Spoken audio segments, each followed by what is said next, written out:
Dave, the Disney stuff, because it's primary season now and just the field gets flooded with all kinds of lies and things like that. Would you remind people, how did there get to be a controversy between Disney and the Florida government in the first place? And what's the status of all that now? How did all this come to be?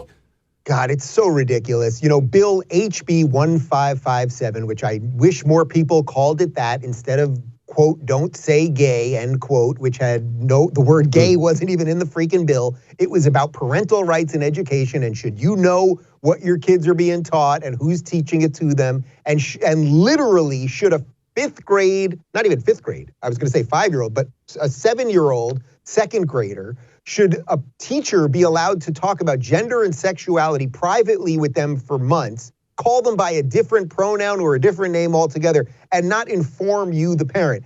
Jesse, I know that you and I are roughly the same age. You know, back in our day, if you're in 5th grade, right, and they wanted to take you to the zoo, you'd have to have a parent sign a form. They couldn't just take you to see the zoo. But somehow we have 3rd grade teachers talking to kids about chopping their genitals off, and that's okay. Anyway, Disney fully backed this nonsense, and DeSantis did what a good conservative would do, which is occasionally use state power for the right reasons. And all he did was take away Disney's special privileges that they had. So in other words, Disney had tax breaks and all sorts of special regulations around their properties that SeaWorld did not have, that Universal Studios that did not have, GatorWorld. I mean, these are other things that are in the Orlando area. And all he did was make it an even playing field. So it's really funny to watch some of these conservative, quote unquote conservatives, like Chris Christie and Mike Pence and all these other people, and Nikki Haley, who I like Nikki, but it's like, what are you saying? That the government shouldn't make it an even playing field for people? He took away crony capitalism. I would say these people at this point are more corporatists than they are conservatives. What's GatorWorld, Dave? That sounds awesome. I want to go to GatorWorld. What's GatorWorld? Awesome.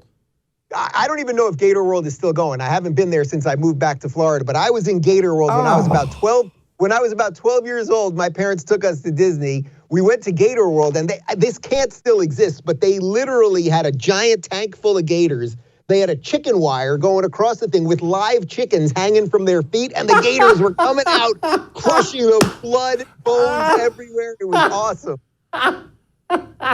That sounds sick. You're right. You're right. There's no way that's still allowed these days. What a better time we grew up in. It was so Dave great. Rubin, So thanks, great. buddy. I'm doing that in my backyard over my pool now. You come on anytime. I'll be down next week. Thank you, brother. See you, man. Gosh, that sounds sweet. For too long, we've been led to believe that communism is a thing of the past. But the truth is, communism is alive. It's here, and it's infiltrating every aspect of American life. Introducing the Anti-Communist Manifesto by Jesse Kelly, the practical guide for patriots ready to defend our nation from its most dangerous enemy. Discover the shocking extent of communist infiltration in our education system, their alliance with American corporations, and the twisted truth behind environmentalism. This eye-opening book exposes the true face of communism and empowers you to fight back. Join the fight for freedom. Pre-order your copy of the Anti-Communist Manifesto today by going to jessekellybook.com.